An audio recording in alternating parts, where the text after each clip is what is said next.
Hi ಎಲ್ರಿಗೂ ನಮಸ್ಕಾರ. ಎಲ್ಲರೂ ಹೇಗಿದ್ದೀರಾ? ಐ ಹೋಪ್ ಎಲ್ಲರೂ ಚೆನ್ನಾಗಿದ್ದೀರಾ ಅಂತ ಭಾವಿಸ್ತೀನಿ. ಇವತ್ತು ಸಂಡೇ, ಟೈಮ್ 7 ಗಂಟೆ ಆಗಿದೆ. ಇವತ್ತು ಬೇಗ ಎದ್ದು ಎಲ್ಲ ಕೆಲಸ ಮುಗಿಸ್ತಾ ಇದ್ದೀನಿ. ಎಲ್ಲ ಕೆಲಸ ಮುಗಿಸಿ ಇವತ್ತು ಟೆಂಪಲ್ಗೆ ಹೋಗ್ತಾ ಇದ್ದೀವಿ. ಏನಂದರೆ ಚಿಕ್ಕದಾಗಿ ಒಂದು ಫ್ಯಾಮಿಲಿ ಫಂಕ್ಷನ್ ಇಟ್ಕೊಂಡಿದ್ದೀವಿ. ನಾವು ಫ್ಯಾಮಿಲಿಯವ್ರು ಮಾತ್ರ. ಇದನ್ನು ತುಂಬ ದಿನದಿಂದನೂ ಹೋಗಬೇಕು ಅಂತ ಅಂದ್ಕೊಂಡಿದ್ವಿ. ಫ್ಯಾಮಿಲಿ ಎಲ್ಲರೂ ಮಾತಾಡ್ಕೊಂಡಿದ್ವಿ, ಬಟ್ ಹೋಗೋಕ್ಕೆ ಆಗ್ತಿರ್ಲಿಲ್ಲ. ಫೈನಲಾಗಿ ಹೋಗೋಣ ಇವತ್ತು ಅಂತ ಹೇಳಿ ಶನಿವಾರ ಸಂಜೆ ಡಿಸೈಡ್ ಆಗಿದ್ದು ಎಲ್ಲರೂ ಹೋಗೋಣ ಅಂತ ಹೇಳಿ. ಅದೇ ರೀತಿ ಭಾನುವಾರ ಬೆಳಗ್ಗೆ ಎಲ್ಲ ಹೊರಟು ಒಂದು ಕಡೆ ಸೇರಿಕೊಂಡ್ವಿ. ನಾನು, ಅಮ್ಮ, ಮನು ಅವರು ಮತ್ತು ಮನು ಅವ್ರ ಫ್ರೆಂಡದು ಕಾರು. ಆ ಕಾರಲ್ಲಿ ಸ್ವಲ್ಪ ಜನ ಬರ್ತಾರೆ. ನಾವೆಲ್ಲ ಬೈಕಲ್ಲಿ ಹೋಗ್ತಾಯಿದ್ವಿ. ಮನೆಯಿಂದನೇ ಮಸಾಲೆ ಎಲ್ಲ ರುಬ್ಕೊಂಡು ಹೊರಟೋದ್ರೆ ಅಲ್ಲಿ ಬೇಗ ಅಡುಗೆ ಆಗಿಬಿಡುತ್ತೆ ಅಂತ ಹೇಳಿ ಮನೇಲೇ ಮಸಾಲೆ ಎಲ್ಲ ರುಬ್ಕೋತಾ ಇದ್ದೀವಿ. ಏನು ಬೇಕು ನಿಂಗೆ? ಬಾಲ ಗುಂಚಿ ಎಲ್ಲೈತೆ? ಯಾವ ಗುಂಚಿ? ಯಾವ ಬಾಲ?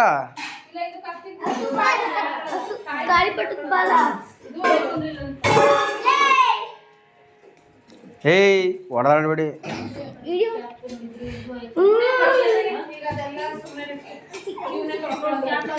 ಕಚ್ಚಾಡ್ಬೇಡಿ.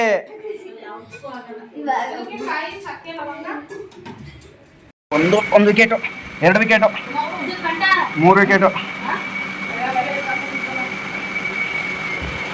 ಅಯ್ಯೋ,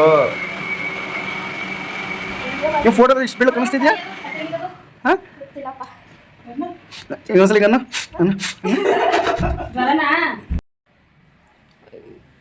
ಇದು ಎಲ್ಲ ಮ್ಯಾನೇಜರ್ ಆಗಲೇ ಮಾಡಿದ್ದಿಲ್ಲ. ಎಲ್ಲನೂ ಒಂದು ಕಡೆ ಇಟ್ಕೊಂಡು ಎಲ್ಲ ರೆಡಿ ಮಾಡ್ಕೊಂಡು ಈಗ ಹೊರಟಿದ್ದೀವಿ. ನಾವಿಬ್ಬರು ಬೈಕಲ್ಲಿ ಹೋಗ್ತಾ ಇದ್ದೀವಿ. ಅವರು ಒಂದು 5 ಮೆಂಬರ್ಸು ಕಾರಲ್ಲಿ, ಮತ್ತು ಚಿಕ್ಕ ಮಾವ ದೊಡ್ಡ ಮಾವ ಅವರೂ ಕೂಡ ಬೈಕಲ್ಲಿ ಬರ್ತಾಯಿದ್ದಾರೆ. ನಾವು ಕೂಡ ಬೈಕಲ್ಲಿ ಹೋಗ್ತಾ ಇದ್ದೀವಿ. ಮನೋವ್ರಿಗೆ ಹೆಲ್ಮೆಟ್ ಹಾಕ್ಕೊಳ್ಳಿ ಅಂದೆ, ಬಟ್ ಅವ್ರು ಬೇಡ ಅಂದರು. ಅದಕ್ಕೆ ತುಂಬ ಗಾಳಿ ಇತ್ತು, ಅದಕ್ಕೆ ನಾನೇ ಹಾಕ್ಕೊಂಡೆ. ಪಾಲಹಳ್ಳಿ ಕಡೆಯಿಂದ ಹೊರಟ್ವಿ. ಪಾಲಹಳ್ಳಿ ಕಡೆಯಿಂದ ಹೋಗಿ ಅಲ್ಲೊಂದು ಶಾರ್ಟ್ಕಟ್ ಸೇತುವೆ ಇದೆ ಅಂತ ಹೇಳಿ ಆ ಕಡೆಯಿಂದ ಹೋಗ್ತಿದ್ದೀವಿ. ನಮಗಂತೂ ಈ ರೋಡ್ ಗೊತ್ತೇ ಇರಲಿಲ್ಲ. ನಮ್ಮ ಮಾವ ಅವ್ರಿಗೆ ಗೊತ್ತಿತ್ತು, ಅವರು ತುಂಬ ಸಲ ಓಡಾಡಿದಾರಂತೆ. ಈ ಕಡೆಯಿಂದ ಹೋದರೆ ಬೇಗ ಹತ್ರ ಆಗುತ್ತೆ ಅಂತ ಹೇಳಿ ಕರ್ಕೊಂಡು ಹೋಗ್ತಾ ಇದ್ದಾರೆ. ಬಟ್ ಏನಂದರೆ ಅಲ್ಲಿ ತುಂಬ ನೀರು ಬಿಟ್ಬಿಟ್ಟಿದ್ದರಿಂದ ಎಲ್ಲ ಕಡೆ ನೀರು ತುಂಬಿರೋದ್ರಿಂದ ಅಲ್ಲೊಂದು ಕಡೆ ಕ್ಲೋಸ್ ಮಾಡಿಬಿಟ್ಟಿದ್ರು. ಸ್ವಲ್ಪ ದೂರ ಹೋದ್ವಿ, ಬಟ್ ಅದರಿಂದ ಮುಂದಕ್ಕೆ ಪೊಲೀಸವರು ಕ್ಲೋಸ್ ಮಾಡಿಬಿಟ್ಟಿದ್ರು. ಹಾಗಾಗಿ ಮತ್ತೆ ಪಟ್ಟಣದ ಕಡೆಯಿಂದ ಸುತ್ಕೊಂಡು ಬಂದಂಗಾಯಿತು. ತುಂಬ ದೂರ ಅನ್ನಿಸ್ತು. ನಾವು ಮನೆ ಬಿಟ್ಟಾಗಲೇ 12:30 ಆಗೋಗಿತ್ತು. ಯಾಕೆ ಅಂದರೆ ಎಲ್ಲರೂ ಒಂದು ಕಡೆ ಬಂದು ಮಸಾಲೆ ರುಬ್ಕೊಂಡು ಎಲ್ಲ ಒಂದು ಕಡೆ ಎತ್ತಿಟ್ಕೊಂಡು, ಆಮೇಲೆ ಮನೆ ಅಂದಮೇಲೆ ಇದ್ದೇ ಇರುತ್ತಲ್ವ ಚಿಕ್ಕ ಪುಟ್ಟ ಕೆಲಸ ಅದು ಇದು ಅಂತ ಎಲ್ಲನೂ ಮುಗಿಸಿ ಹೊರಡೋಷ್ಟರಲ್ಲಿ 12:30 ಆಗೋಗಿತ್ತು. ಅಲ್ಲಿಗೆ ಹೋಗೋ ತನಕ 1:30 ಆಗಿತ್ತು. ನಾವು ಅಡುಗೆ ಸ್ಟಾರ್ಟ್ ಮಾಡಿದಾಗಲೇ 1:30 ಆಗಿಬಿಟ್ಟಿತ್ತು. ತುಂಬ ಲೇಟ್ ಆಗಿತ್ತು, ಬಟ್ ಏನು ಮಾಡೋದು. ಆಮೇಲೆ ಮಳೆ ಟೈಮ್ ಬೇರೆ, ಎಲ್ಲಿ ಮಳೆ ಬಂದುಬಿಡುತ್ತೋ ಅಂತ ತುಂಬ ಭಯ ಇತ್ತು. ಬಟ್ ಎಲ್ಲೂ ಮಳೆ ಬರಲಿಲ್ಲ, ಚೆನ್ನಾಗೇ ಆಯಿತು ಅಡುಗೆ. ನಾವು ಈ ಕಡೆಯಿಂದ ಶಾರ್ಟ್ಕಟ್ಟಿಂದ ಹೋಗಿ ಎಲ್ಲಿ ಅಂದರೆ ಉಕ್ಕಡದಲ್ಲಿ ಒಂದು ಸುಬ್ರಹ್ಮಣ್ಯ ಟೆಂಪಲ್ ಇದೆಯಲ್ಲ, ಆ ಸೈಡು ಹೋಗುತ್ತೆ ಈ ರೋಡು. ಅಲ್ಲಿಗೆ ಹೋಗಿ ಜಾಯ್ನ್ ಆದ್ವಿ. ಫಸ್ಟ್ ಒಂದು ಜಾಗ ನೋಡಿ ಅಲ್ಲೇ ಮಾಡೋಣ ಅಂತ ಅಂದ್ಕೊಂಡ್ವಿ. ಬಟ್ ಮಳೆ ಏನಾದರೂ ಬಂದುಬಿಟ್ರೆ ಪಚೀತಿ ಆಗಿಬಿಡುತ್ತೆ ಅಂತ ಹೇಳಿ ಇನ್ನೊಂದು ಕಡೆ ಜಾಗ ಚೆನ್ನಾಗಿದೆ ಅಂತ ಹೇಳಿ ಅಲ್ಲಿ ಬಂದು ಅಡುಗೆ ಸ್ಟಾರ್ಟ್ ಮಾಡ್ಕೊಂಡ್ವಿ. ಯಾರೆಲ್ಲ ನನ್ನ ಚಾನಲ್ನ ನೋಡ್ತಾ ಇದ್ದೀರೋ ಪ್ಲೀಸ್ ಲೈಕ್ ಮಾಡಿ, ಶೇರ್ ಮಾಡಿ, ಹಾಗೆ ಸಬ್ಸ್ಕ್ರೈಬ್ ಆಗೋದನ್ನು ಮರಿಬೇಡಿ. ಹಾಗೆ ಪಕ್ಕದಲ್ಲೇ ಇರೋ ಬೆಲ್ಲೈಕನ್ನ ಕ್ಲಿಕ್ ಮಾಡಿ, ಯಾಕೆ ಅಂದರೆ ನಾನು ಹಾಕೋ ಫಸ್ಟ್ ವಿಡಿಯೋ ನೋಟಿಫಿಕೇಷನ್ ನಿಮಗೆ ಬರುತ್ತೆ. ಹಾಗೆ ವಿಡಿಯೋನ ಕೊನೆವರೆಗೂ ಸ್ಕಿಪ್ ಮಾಡಿದೆ ನೋಡಿ. ವಿಡಿಯೋ ಹೇಗಿತ್ತು ಅಂತ ಕಮೆಂಟ್ ಬಾಕ್ಸಲ್ಲಿ ತಿಳಿಸಿ ಹೇಳಿ. ಈ ಜಾಗದಲ್ಲಿ ಅಡುಗೆ ಮಾಡೋಣ ಅನ್ನೋದು ಡಿಸೈಡ್ ಆಯಿತು. ಈ ಜಾಗ ಚೆನ್ನಾಗಿತ್ತು. ಏನಂದರೆ ಗಾಳಿ ಜಾಸ್ತಿ ಬಂದರೆ ತಡೆಯೋಕ್ಕೆ ಒಂದು ಮರ ಇತ್ತು, ಅಂದರೆ ಒಂದು ದೊಡ್ಡ ಮರ ಇತ್ತು. ಗಾಳಿ ಬಂದರೆ ಸ್ವಲ್ಪ ಸಪೋರ್ಟ್ಗಿರಲಿ ಅಂತ ಹೇಳಿ ಈ ಜಾಗನ ಚಾಯ್ಸ್ ಮಾಡ್ಕೊಂಡ್ವಿ. ಫಸ್ಟ್ ಅಲ್ಲಿದ್ದ ಜಾಗ ಏನಂದರೆ ಫುಲ್ ಓಪನ್ ಪ್ಲೇಸ್ ಇದ್ದಿದ್ದರಿಂದ ಅಲ್ಲಿ ಅಡುಗೆ ಮಾಡೋದು ತುಂಬ ಕಷ್ಟ ಆಗಿತ್ತು. ಹಾಗಾಗಿ ಇಲ್ಲಿ ಬಂದು ಎಲ್ಲನೂ ಲಗೇಜ್ನೆಲ್ಲ ಇಳಿಸಿ ಒಂದು ಕಡೆ ಎಲ್ಲನೂ ಎತ್ತಿಟ್ಕೊತಾ ಇದ್ದೀವಿ. ಏನೇನು ಬೇಕು ಎಲ್ಲನೂ. ಏನಂದರೆ ಫಸ್ಟ್ ಎಲ್ಲನೂ ಎತ್ತಿಟ್ಕೊಂಡು ಎಲ್ಲ ಒಂದು ಕಡೆ ಇಟ್ಕೊಂಡ್ರೆ ಅಡುಗೆ ಬೇಗ ಆಗುತ್ತೆ ಅಂತ ಹೇಳಿ ಒಂದು ಕಡೆ ಎತ್ತಿಟ್ಕೊತಾ ಇದ್ದೀವಿ. ಅದೇ ಮುಚ್ಚಕ್ಕಲ್ಲ ಐತಲ್ಲ.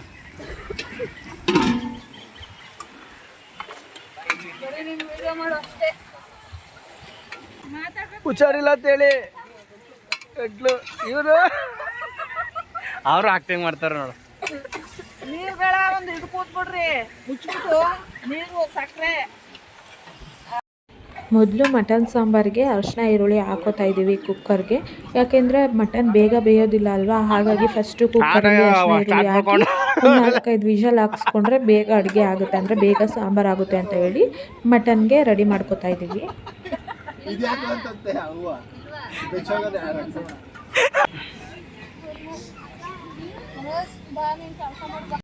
ಒಂದು ಕಡೆ ಮಟನ್ಗೆ ಅರಿಶಿನ ಈರುಳ್ಳಿ ಹಾಕಿದ್ವಿ, ಇನ್ನೊಂದು ಕಡೆ ಗೀ ರೈಸ್ಗೆ ಇಟ್ಕೊಬಿಡೋಣ ಅಂತ ಹೇಳಿ ಗೀ ರೈಸ್ಗೆ ಇಟ್ಕೊತಾ ಇದ್ದೀವಿ. ಒಗ್ಗರಣೆಗೆಲ್ಲ ಹಾಕೋತಾ ಇದ್ದೀವಿ. 2 ಒಲೆ ಆಗಿದ್ದರಿಂದ ಬೇಗನೆ ಅಡುಗೆ ಆಗೋಯ್ತು.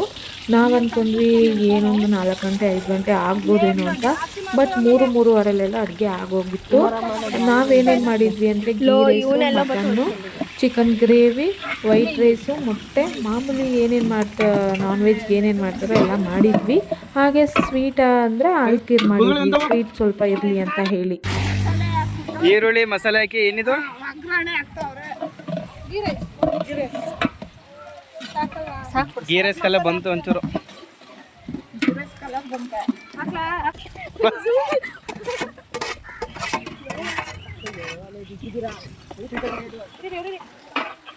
ಮೂರು ಜನ ಸೇರಿ ಅಡುಗೆ ಮಾಡ್ಕೊತವ್ರೆ.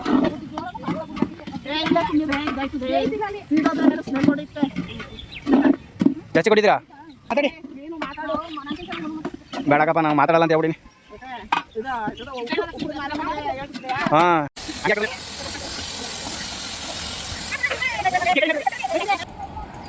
ಮಾತಾಡಿ ಏನು ಮಾತಾಡಿದ್ರು? ಕುಕ್ಕರ್ ಬೇಯ್ತದ ಈಗ. ಮಟನ್ ಚೆನ್ನಾಗಿ ಬೇಯಬೇಕು. ಆಮೇಲೆ ಮಟನ್ ಬೆಂದ್ಮೇಲೆ ಮಸಾಲೆ ಹಾಕ್ಬೇಕು. ಗೀ ರೈಸ್ ಬೇಯ್ತದ ಈಗ. ಮಸಾಲೆ ಹಾಕ್ಬೇಕು. ಇನ್ನೇನು ಸಾಂಬಾರ್ಗೆ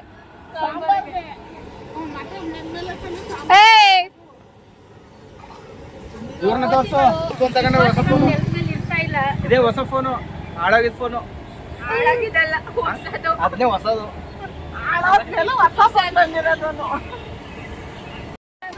ಅವ್ರಿಗೆ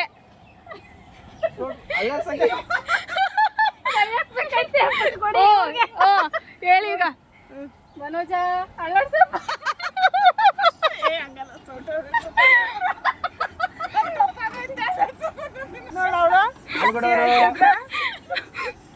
ಆಲ್ಗಡವ್ರು ಆ ಕಡೆ ಚರ್ಬಿ ತಿಂದು ಹೋಸಿ ಬನ್ನೋರ್ದು ಗೋಟಿ ಗೋಟಿ ಏನ್ ಬೋಟೆ ಗೋಟೆ ಗೋಟೆ ಬಿಡಪ್ಪ ಅಂದ್ರೆ ತಿರ್ಗ್ಸಿದ್ ಸಾಕು ಬಿಡು ಅಂತ ಅಂದ್ಬಿಟ್ಟು ಫೇಮಸ್ ಆಗೋದು. ಅದಕ್ಕೆ ಮನೋಜನ್ ಫೇಮಸ್ ಮಾಡದ ಅಂತ. ಎಣ್ಣೆ ಸಾಕಾಯ್ತ ನೋಡ್ಕೋಬೇಕಿತ್ತು. ಏನ್ ಮಾಡೋಳೆ ತೋರ್ಸು ನೋಡಿ, ಇದು ನಮ್ಮ ಮಾವಂದು ಆಸ್ತಿ. ಸದ್ಯ ಇದನ್ನ ತೋರಿಸಿ ಬೇರೆ ಏನೋ ತೋರಿಸ್ತಿಲ್ವಲ್ಲ.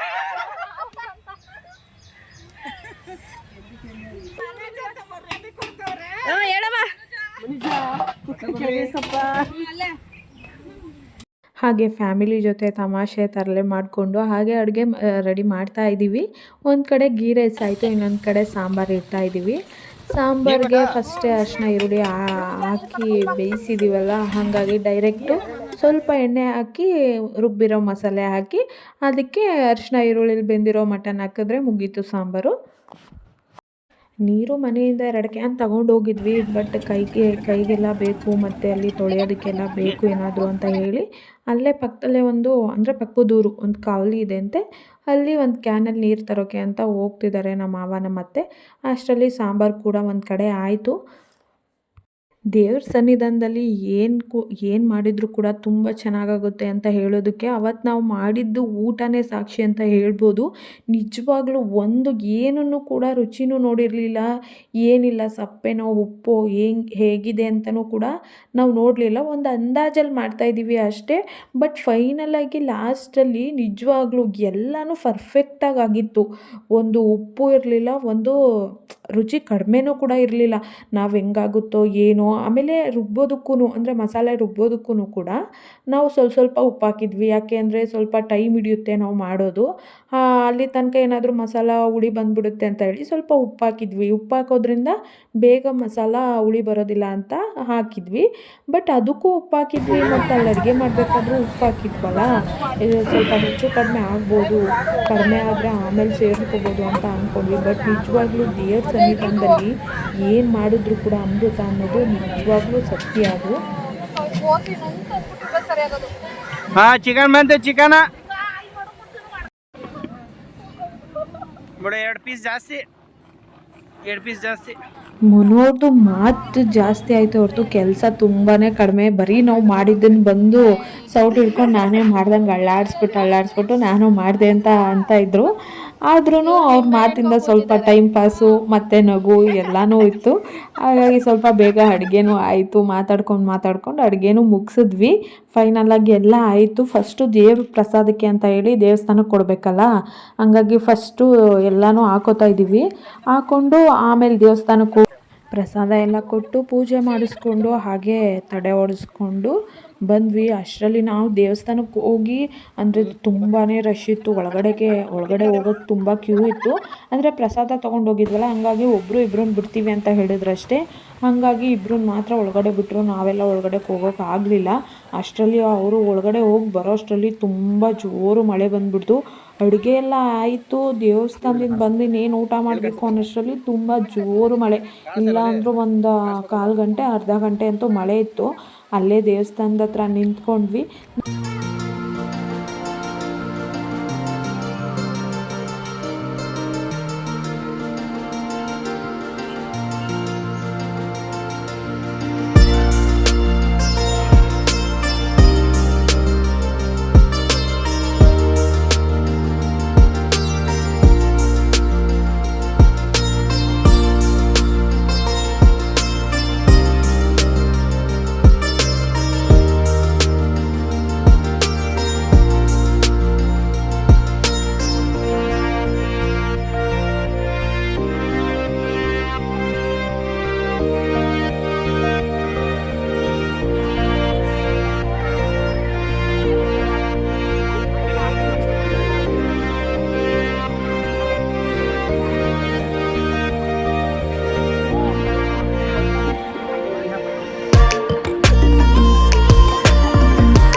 ಪೂಜೆ ಎಲ್ಲ ಮುಗಿಸ್ಕೊಂಡು ಬಂದ್ವಿ. ಮಳೆ ಉದ್ದಿದ್ರಿಂದ ನೆಲ ಎಲ್ಲ ಸ್ವಲ್ಪ ಒದ್ದೆ ಆಗಿಬಿಟ್ಟಿತ್ತು. ಊಟ ಮಾಡೋದು ಸ್ವಲ್ಪ ಕಷ್ಟ ಆಗಿತ್ತು. ತಂದಿದ್ದು ಚಾಪೆ ಹಾಕ್ಸ್ಕೊಂಡು ಊಟ ಮಾಡೋಕ್ಕೆ ಸ್ಟಾರ್ಟ್ ಮಾಡಿದ್ವಿ. ಊಟ ಎಲ್ಲ ಮುಗೀತು ಎಲ್ರದ್ದು. ಅಂದರೆ ಸ್ವಲ್ಪ ಒಂದು 4 ಜನ 5 ಜನ ಫಸ್ಟ್ ಊಟ ಮಾಡಿಕೊಂಡು ಆಮೇಲೆ ಮತ್ತೆ ಇನ್ನು 4 ಜನ 5 ಜನ ಕೂತ್ಕೊಂಡ್ವಿ. ಒಟ್ಟು 15 ಜನ ಹೋಗಿದ್ದು ನಾವು. 14ರಿಂದ 15 ಒಳಗಡೆ. ಅಲ್ಲೇ ಪಕ್ಕದಲ್ಲೇ ಒಂದು ಚಿಕ್ಕ ಕಾವಲಿ ಇತ್ತು. ಅದನ್ನು ಕಾವಲಿ ಅನ್ಬೇಕೋ ಏನನ್ಬೇಕೋ ಗೊತ್ತಿಲ್ಲ. ಅದು ಗದ್ದೆಗೆಲ್ಲ ನೀರು ಬಿಡ್ತಾರಲ್ಲ, ಆ ಥರ ಒಂದು ಚಿಕ್ಕದಾಗಿ ನೀರು ಹೋಗ್ತಾಯಿತ್ತು. ನಾವು ಫಸ್ಟ್ ಬಂದಾಗ ನೀರಲ್ಲಿ ಬಿಟ್ಟಿರಲಿಲ್ಲ. ಆಮೇಲೆ ದೇವಸ್ಥಾನದಿಂದ ಬಂದಮೇಲೆ ನೀರು ಬಿಟ್ಟಿದ್ರು. ಸ್ವಲ್ಪ ನಮ್ಗೆ ಈಸಿ ಆಯಿತು ಕೈ ತೊಳೆಯೋಕ್ಕೆ, ಸ್ವಲ್ಪ ಪಾತ್ರೆ ತೊಳ್ಕೊಳ್ಳೋದು.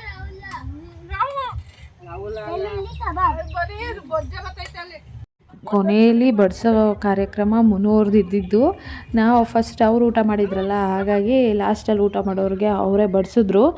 ಚೆನ್ನಾಗಿ ಕಾಲೆಳೆದಿದ್ದು ಕಾಣ್ತಿದೆ.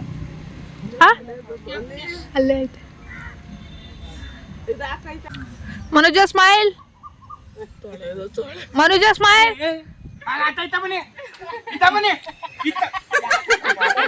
ಮನೇಲಿ ಯಾರು ತೊಳೆಯಲ್ಲ, ಹಾಕೊಳ್ಳಿ.